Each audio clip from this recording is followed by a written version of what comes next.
Resuming debate. Resuming debate. Resuming debate. Hi, everyone. Welcome to the final episode of Resuming Debate for 2023. And it's a good time to talk about a current story, but also what has been one of the bigger stories, I think, looking back at 2023, and that has been the issue of foreign interference in Canada, a pressing national security issue. I think it was discussed a little bit more in the spring than in the fall, but nonetheless continues to be a present and growing concern. I'm very pleased to be joined for this discussion by my friend Charles Burton, who's a great Canadian professor, a great China expert in particular, and someone who understands the foreign interference file extremely well. Charles, thanks so much for joining us for this conversation. It's a great pleasure to talk with you, Garnet. Charles, this is where I thought I would start. So probably one of the better known Canadian political podcasts is Curse of Politics by David Hurley. And so I just listened to their year in review. And so their focus isn't so much on policy, but it's on politics and political analysis. And he basically called the foreign interference story the great non-story of the year. That is, it was talked about a lot, but at least as it relates to politics and political impact, it didn't end up being important or consequential in his view. What's your take on the political discussion that has happened this year around foreign interference? Why should Canadians care? And do you think this is a story that has nonetheless failed to punch through in terms of public consciousness? I think that it is a story that Canadians cannot prioritize in terms of their own political preferences. You know, in the course of the Conservative leadership campaign, when it was found that Jean Charest had been the recipient of a retainer from the Huawei company, you know, this was not a major issue in his failed candidacy. To me, it seemed huge that we might have a future prime minister that had been on the payroll of a company that's closely associated with the Chinese Communist Party and military. But for most people, it doesn't seem to have a lot of presence. Now we have a public inquiry by Justice Og ongoing, but that's also not had a lot of publicity up to now. And the process does not seem to be going in the way that we would hope to get to the bottom of exactly what we can do about foreign nations that attempt to interfere in our democratic institutions, and of course, in the case of some parliamentarians, attempt to intimidate them via their families in China, in the case of Michael Chong. So, you know, it should be something that we should be more concerned about. It would be readily resolved if we simply, listen to what our security and intelligence agencies are telling us, find the people who are engaged as agents of a foreign state in our country illegally, and expel them and make clear to the government of China and governments of other countries that are engaged in activities which are not consistent with their diplomatic role in our country that we're not going to tolerate it. And if you engage in this activity, there will be consequences for you. So, you know, but we, for reasons that are pretty clear, I think, we're not doing that. And I think the reason that we're not doing it is that there are so many Canadians involved in positions of public trust who tend to push aside concerns about China because they're hoping in their post-political careers, it's post-civil servant or post-representative careers, to be able to join law firms and companies that have connections with China. And if they're identified as, while in a position of public trust, as being active in trying to address the challenge of China's malign activities in Canada, then those opportunities are not available to them. So I think that there is some sort of tacit message issued by the Chinese government that if you don't press them on, genocide, expansion in the South China Sea, violation of their commitment to Hong Kong, or increasing military threat to Taiwan, that you may find yourself rewarded and able to make some big bucks once you leave public service. So, I think that does have a dampening effect on the vigor with which our political class is addressing, what's very apparent is something very, very wrong in terms of the way that China relates to Canada. And really, we have to be grateful for the release of the documents to the Globe and Mail and news that, has made things that I have been saying in maybe over 200, maybe 230 op-eds since 2006, where I've been, last week an American referred to me as the Paul Revere of China. Once we saw the actual transcripts of the bugged conversations between Chinese diplomats and others, it became clear that this is real, not something that's simply a conspiracy theory without evidence. But we're still not seeing what I would regard as the appropriate, vigorous response that one would hope for to preserve Canadian security and sovereignty against a foreign threat. Yeah. So let's pull apart a few different threads of what you said. I mean, you said at the beginning, there's some questions around the public prioritizing this because of the cost of living pressures that are obviously very real and very very imminent for many Canadians. But on the other hand, you also talked about maybe certain elites not having the incentive to vigorously pursue these issues. And I guess there's sort of a certain chicken and egg in politics question, right? Are the issues that are top of mind driven by what people are putting on the agenda, or are they driven by what elites are promoting and talking about? And at least I don't think we're primarily talking about elected officials themselves. We're talking about the decisions made by various academic stakeholders, people in media, various other opinion leaders. So I guess there's these two different aspects potentially of why some would say this hasn't really been as big a story this year, maybe as it could have been or should have been. When it comes to the public response, I think one of the challenges of foreign interference is it's a pressing national security threat when you have foreign governments that are trying to shape and control the directions of our institutions. But it doesn't manifest itself in the same way as other kinds of national security threats that are very kind of direct and visible, right? When you have acts of terrorism, for example, the nature of terrorism is it's designed to strike fear in a population and therefore be very very present and visible.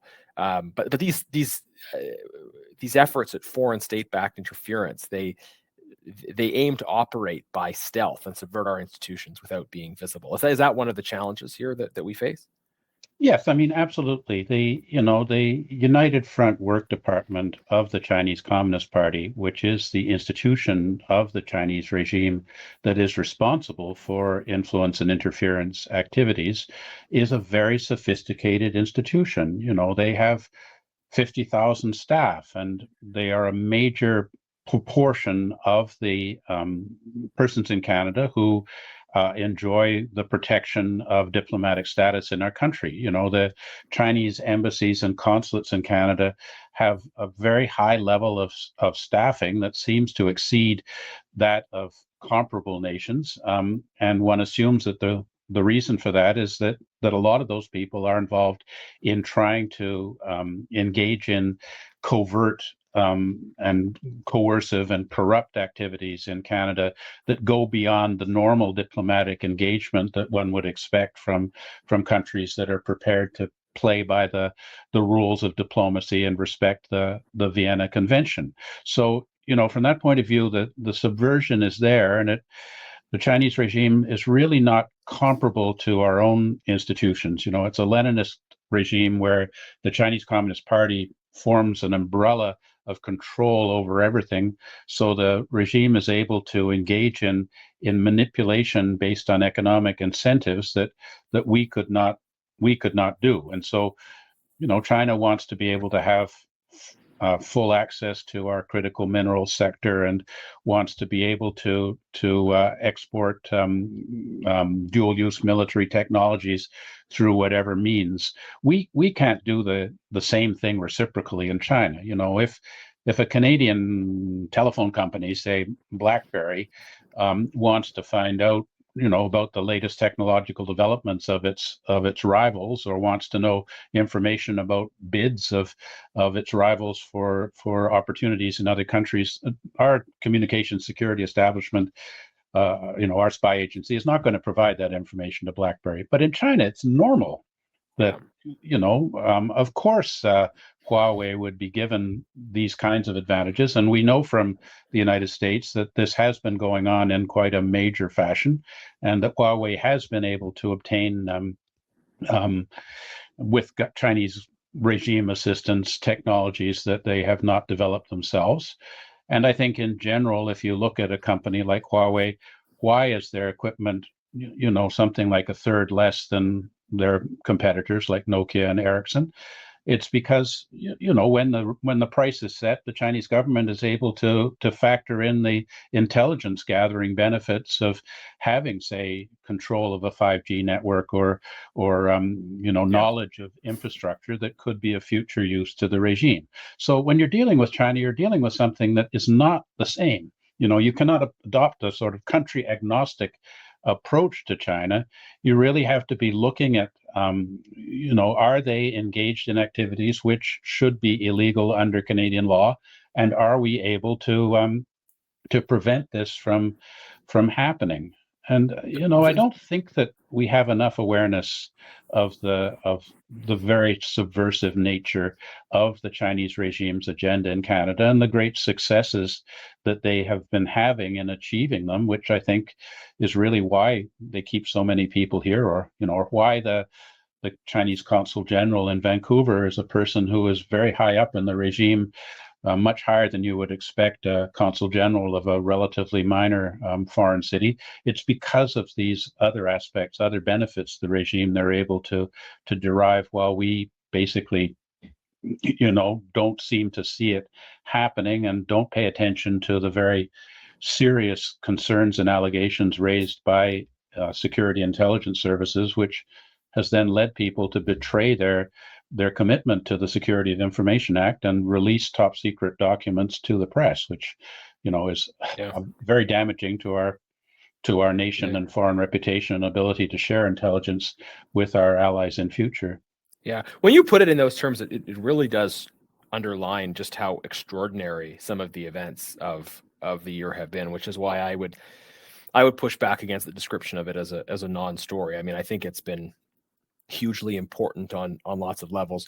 And to your point about just understanding the different ways that the communist system works, the way I try to explain this to people is that, like, the logic of our Western rule of law system is that there's a lot of separation between different institutions. You have parliament and the executive, and you have courts, and you have independent civil society, and you have business, and you have religious institutions, and they're all doing different things. And that's different from the logic of the communist system, which is everything must be centrally coordinated to advance the interests of the party. And that has spillover effects here.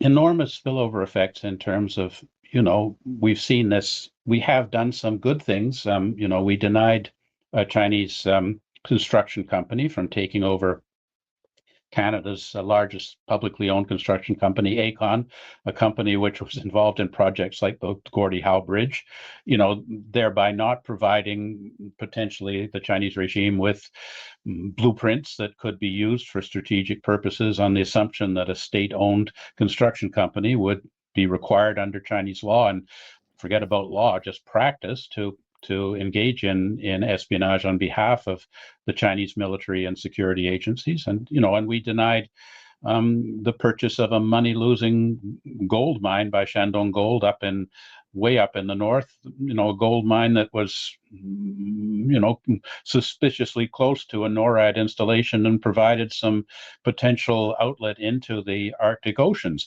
Well, you just, look at it. Why would China want to buy a gold mine that we can't unload anywhere else because it's not feasible to mine there? It's because of these other geostrategic benefits in terms of their long-term planning for how they want to relate to Canada, and that includes the Arctic Silk Road, and China defining itself as a near polar nation, and its desire to to, have potential military facilities all around the world, facilitated through the Belt and Road program, their global infrastructure program that is ostensibly designed to assist countries with infrastructure. But you notice that all the belts and roads lead to China, and the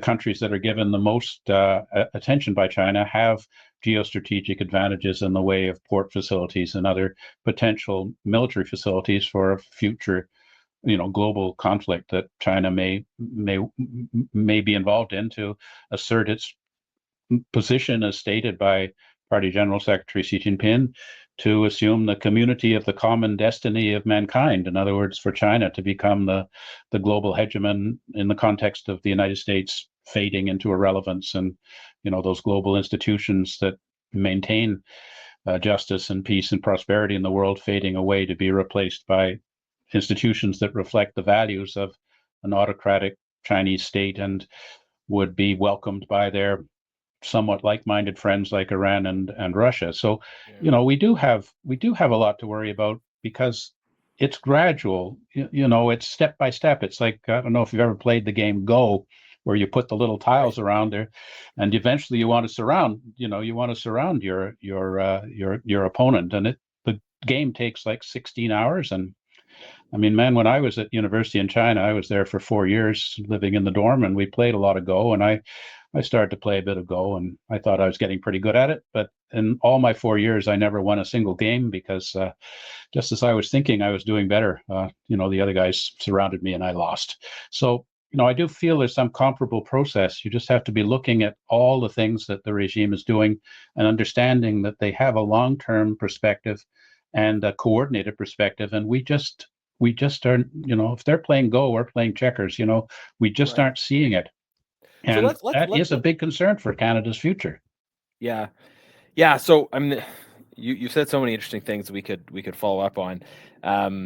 On the issue of the game of Go, right? I think this is a crucial point. And I a couple years ago, when I started really getting into trying to understand kind of the nature of the challenges we face in Canada-China relations and with the CCP, I read Sun Tzu's The Art of War, and both the game of Go and the strategies emphasized by Sun Tzu, they emphasize the superiority of trying to swallow your enemy whole, if you like, right? Like it's a military strategy that less emphasizes sort of direct confrontation, and it's about trying to take over while avoiding direct confrontation.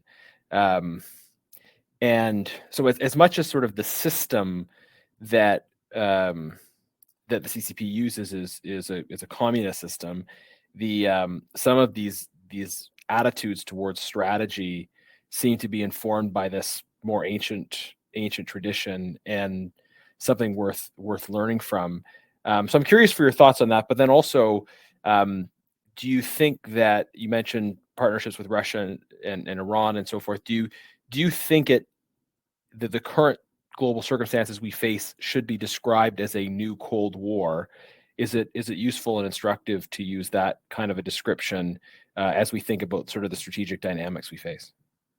Well, I mean, I think certainly, what China is doing is already a hybrid. We're already in a hybrid war situation, and I think our own military have got this kind of doctrine down. Although, as you say, it doesn't seem to have penetrated into the mainstream. But then we're also looking at, we're looking at an Iran-backed Hamas in the Middle East, Russian war against Ukraine and Europe, and increasingly dangerous military activities by the Chinese regime in the South China Sea and Taiwan Straits. We've seen so many close calls, like when the Chinese plane came up to a Canadian craft that was monitoring North Korean violations of the UN sanctions and came within 5 meters of our plane, or Chinese ships that cross dangerously close to Canadian and other vessels that are engaged in freedom of navigation exercise in the South China Sea. I mean, eventually, if you have a lot of close calls, you're going to have an accident. And so many wars in history, of course, have started through relatively minor incidents. And one wonders if China is trying to foment some incident that will lead to the breakout of a military conflict. And the question really will be, where will Canada come out, and where will we stand on that? And can we rely on our allies to challenge China's attempts to, say, annex Taiwan or assert its authority over pretty much all of the South China Sea, particularly areas which are quite close to other countries like Philippines and Indonesia that really by rights should not be excluded from those waters. So, of course, it's a hybrid war, but I am worried about a three-front war breaking out, and the ability of the West to fight a war on that basis if we're doing three things at one time, and the commitment of our allies to support, and for that matter, the commitment of Canada remains sort of uncertain. So we face an existing conflict of a sort that we're maybe that some in our intelligence agencies are, of course, very, very wise to, but many people are not paying attention to. And then meanwhile, there's a risk of further escalation. So with all those things going on, again, as I said at the beginning, we're at the end of this year. A lot of people thinking about what next year could bring. It could bring a new prime minister in Canada. And so if the new prime minister picks up the phone and calls you and says, Charles, after listening to Resuming Debate, Garnett's podcast, I realize we have a problem. What should I do? What are you going to advise is done right away? And then what are you going to advise be done maybe more gradually over time? Well, I think certainly we need to have people who are working in our civil servant, particularly in global affairs, who understand what's going on with China. The structure of global affairs at present is that people move. It discourages expertise. I gave some evidence to the Foreign Affairs Committee on this last week. The numbers of people with Mandarin has declined in foreign affairs. That was a Senate report came up with that. And then a Global Affairs' own report indicates that people who have subject-specific expertise are not able to gain promotion over those who have more managerial backgrounds. So, this is clearly wrong. I mean, we need in a hurry to be able to give our government advice so that they can't be flim-flammed by Chinese Communist Party, well-funded, well-resourced engagement, and that goes for Justice Ogue's public inquiry. I don't see anybody associated with that public inquiry who has the ability to explain to her exactly what the Chinese regime is about. It hasn't been a priority in terms of deciding who should be involved, and some of the people that are involved are that have been called to be part of it are people that we have concerns about in terms of their past relations with China, and including one MP who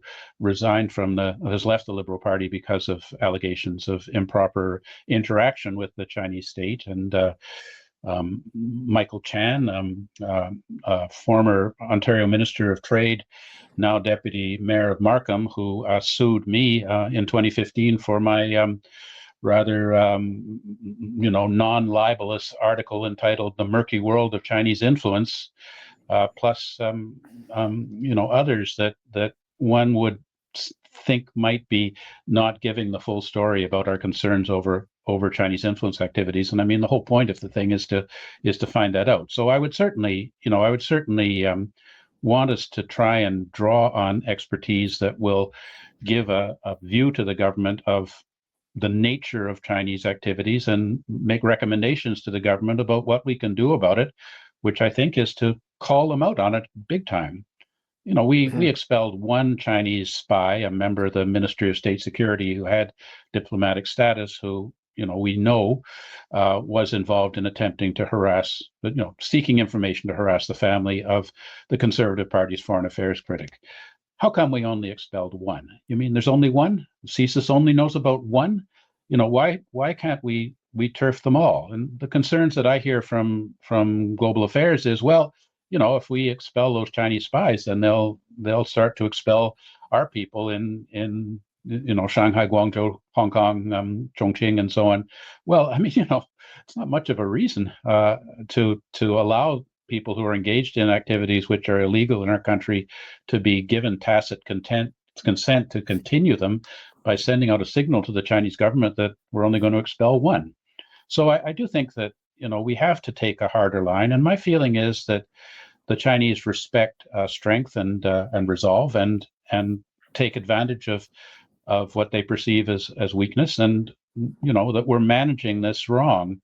I did talk to Global Affairs about the Indo-Pacific strategy, which describes China as a disruptive global power, global force. I forget what. I thought that was a pretty weak characterization. I would say strategic competitor or strategic threat. And the answer that I was given was, well, disruptive is not necessarily a bad thing. The internet, when it first came out, was disruptive. Well, if that's the attitude, if that's the interpretation of the people who are administering our relations with China, God help us in terms of coming to terms with it. So we do need to have a change in thought and a change in priorities in the government, and I hope that any government that succeeds the current government will look at the China file and decide we need to do things very differently. But I don't think it's that hard. It's simply a question of informing the Chinese that we just won't put up with this anymore, and it's got to stop. And I think the other aspect is we need to give much more support to our Canadians of Chinese origin, that the Chinese regime does not respect the norms of citizenship and regards people who have any connection to China, people who descendants of the Yellow Emperor, that they should continue to be loyal to the Chinese regime as defined by the Chinese Communist Party. And I think that this has had quite a lot of success in terms of very large numbers of associations of the Chinese regime run by Chinese embassies and consulates, the police stations, the proxy organizations, the organizations that facilitate the kickbacks for political donations to candidates that China favors, and so on. But, most of our Chinese Canadians are, of course, very loyal to our country. And I think we have to send out a much stronger signal of support to them, that we do not see them as being proxies for an autocratic foreign regime, but that they are part of the mainstream of Canada and deserve our full support. And if the Chinese regime is engaged in harassment of these people, we have to start arresting those who are doing that kind of harassment. And so far, the total number of Chinese agents who have been harassing our Canadian Uyghurs, our Canadian Tibetans, our Canadian Chinese democracy activists, our Canadian Falun Gong is zero. I don't think there's been a single one that's been subject to being made accountable in a Canadian court of law. We have to stop this. Can I probe a few pieces of this? So I understand what you're saying about the value of sending a clear message. In the last few years, having worked on this issue and asked various, ministers questions about it, sometimes you do get this, ministers wanted to create a moment and they lean into the camera and said, and I'm talking to, diplomats, do not interfere in Canada. And it just sort of continues. So I think there may be instances where, for rhetorical reasons, there's a desire to sort of look strong and send these kinds of strong messages. And it doesn't actually change anything, which is why I wanted to push a little bit on the sort of concrete policy measures. It sounds like you're saying, we have to use the tools we have, charging people that are involved in this, and but that's not something that who gets charged and doesn't get charged is not a decision of the government itself, right? That's a law enforcement decision. Expulsion of diplomats is a government decision, so that's one thing within their control. It may be that we need to better resource law enforcement or provide them with greater capacity to follow up on these threats so that people do get charged. There's other policy proposals that have been put forward, things like a foreign influence registry.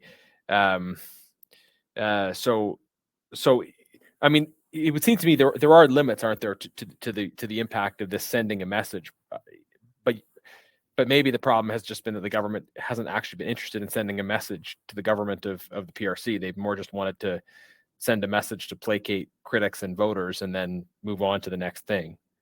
Oh, I think so. I mean, certainly every time there's some incident that, politicians come up and condemn the Chinese, but I think, the tacit message sent to China is we're not going to do anything about it. You can carry on with your harassment, interference, and espionage activities, and we won't be making you accountable in any sort of way. But I mean, certainly a Foreign Influence Transparency Scheme Act like Australia's or Foreign Agents Registry Act, has had a positive impact. I mean, in Australia, just before the act came into effect, a number of senior Australians resigned from China-connected boards. I mean, most notably, the Australian former Minister of International Trade, who resigned from an $880,000 a year private consultancy with a Chinese billionaire associated with the Chinese People's Political Consultative Conference, which is the main United Front agency in China, who, had also been involved in the lease on the port of Darwin to that billionaire for 99 years and had been involved in a relationship between that port and the port of Ruzhou. And I think in terms of the Australian-China Free Trade Agreement, when I was working in the diplomatic service, there was a lot of pressure for Canada to basically cut and paste that agreement. But our people in the Department of Justice looked at the agreement and felt that it was so badly drafted and so much in favor of China that we weren't going to just take it. So there's no suggestion that Mr. Robb did anything illegal, or a violation of any laws, and he's certainly never been charged with anything. But the fact that he resigned just before the act coming into effect suggests that this kind of legislation at least has a sort of symbolic effect on people who might consider receiving benefits from a foreign state on the sly, and that if they're required to declare them, that will make them decide that maybe that's not a good idea after all, even if enforcement and other aspects of this kind of legislation is quite problematic. But I think that we should have it, and the fact that we had the impression the government was going to introduce that legislation last fall, and then they didn't, and now the minister and the prime minister refer to the matter as complicated, and then we got some indication from another minister, a recent minister, that we would not be having any standalone Foreign Registry Act. Sends out a signal to China that maybe providing benefits to people who have influence over the Canadian policy process is a good thing, because it seems that it's working, and we don't seem to be prepared to even make any kind of symbolic gesture towards saying that this is just wrong. I mean, I would like to see a lot more transparency in money that everybody gets, and including think tanks, particularly those think tanks who provide reports which seem to follow the Chinese government's agenda. I'd like to know if there is a conflict there in terms of funding. Mm-hmm. And we're aware, for example, the China Institute at the University of Alberta received 10 years sustaining funding from a member of the Standing Committee of the Chinese People's Political Consultative Conference, but we still don't know how much and what the conditions were. Was it a deal whereby if the donor was unhappy at any stage, they could just pull the generous donation? We don't know. Yeah, that's fascinating. So these are some of the challenges with the Canadian experience. You were recently testifying in the United States before Congress. There have been a number of Canadians, including Michael Chong, who have testified. I'd be curious to understand more what the Americans are looking to learn from Canada's experience, and what they want to understand about Canada. Is there a perception that foreign influence and interference in Canada could be a threat to the United States? Or is it more just a question of understanding what the challenges are here so that they can kind of learn from it in terms of American domestic policy? Well, I mean, first of all, I don't think that Canada's the state of Canada's relations with China is something which is writ large on the policy priorities of congressmen in Washington.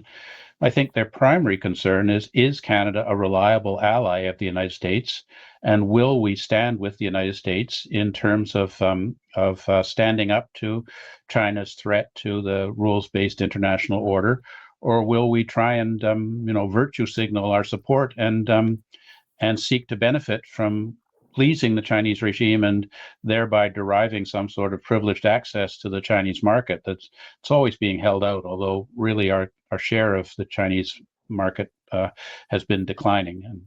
And frankly, what we send to China is nearly entirely agricultural commodities and minerals for which there is a global market. So, if we're not selling to China, we can soybeans or potash or canola seeds we'll be able to sell them.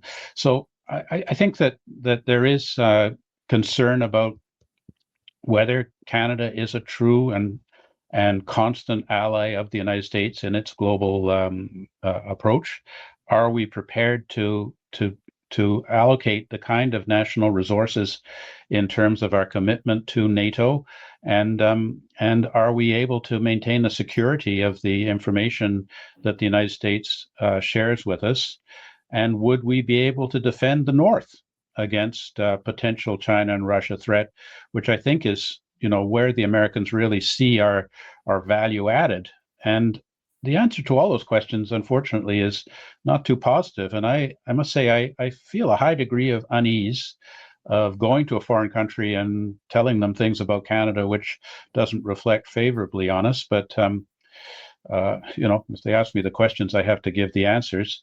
I'm hoping that perhaps our government will get the message from the Americans that unless we start to become much more proactive in following the American lead in trying to meet the challenge of China's malign global agenda, both in Canada and internationally, that this will negatively impact on our overall relationship in terms of other things like energy. In other words, they won't be giving us the kind of concessions in terms of exemption from Buy America and so on, if we're not seen as a country which is a true and strong ally of our southern neighbor.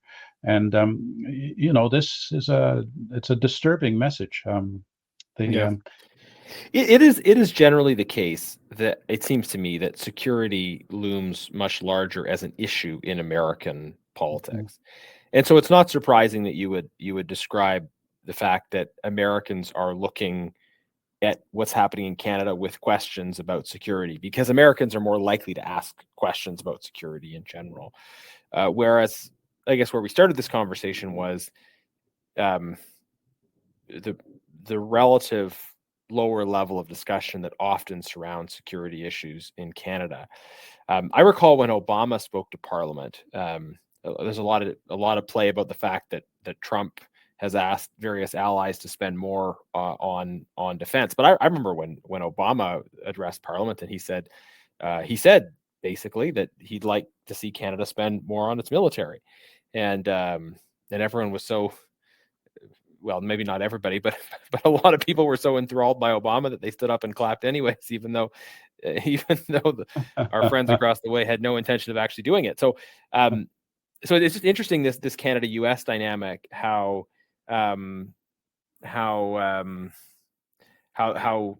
Americans are looking at and thinking about security. But what explains this difference between kind of national discussion around these issues?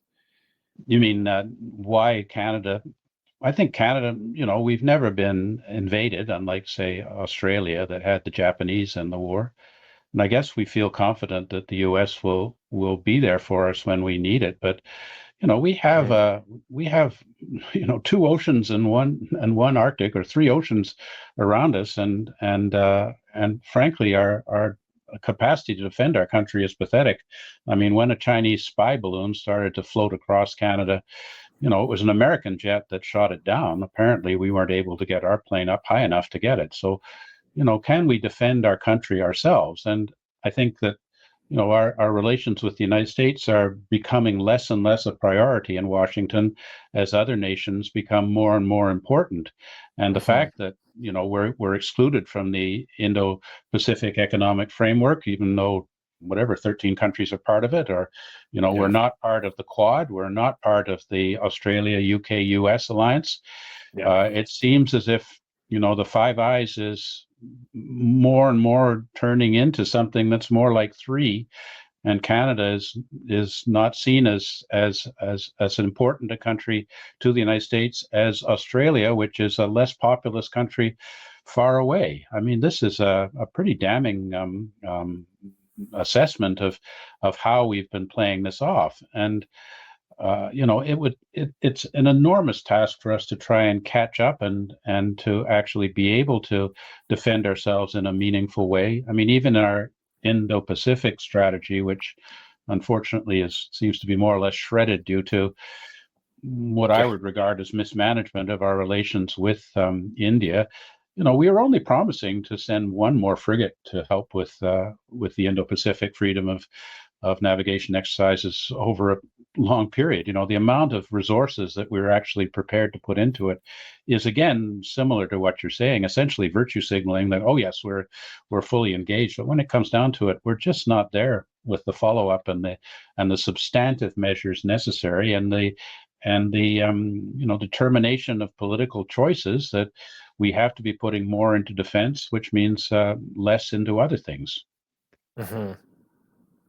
I would love to probe your comments on India at some point, but just because of time, I did want to wrap up with one final question about China. And we've had this great discussion about foreign interference and security, and I hope these are things people will take seriously to heart.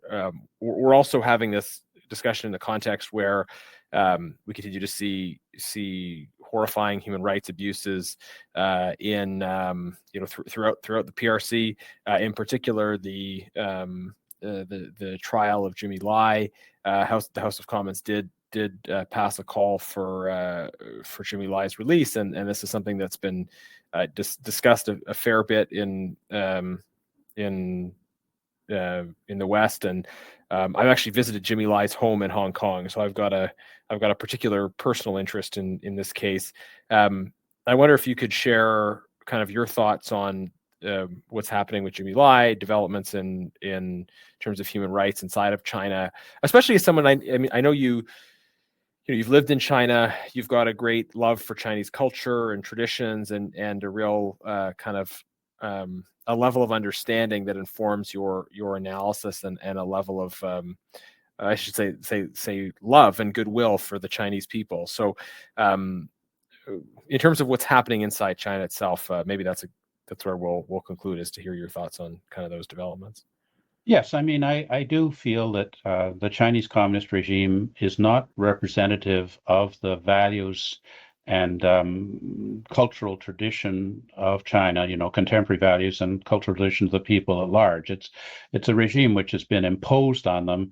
And I do feel that if there was a change in government in China, one could see a healthy democracy that would be a responsible stakeholder in global affairs emerge. I think that the Chinese people are yearning for freedom to be themselves and to enjoy their freedom of expression, freedom of religion, freedom of culture that the current regime is denying them. So I am concerned primarily about people inside China, but in terms of Mr. Lai, obviously, he has been subject to enormous injustice for being a courageous figure, standing up for what the Chinese government had promised in the Sino-British Joint Declaration to maintain the freedoms of expression in Hong Kong and of his newspaper. He's been subject to enormous discrimination up to now, and is, heroically continuing to maintain a positive defiance against what's happening to him.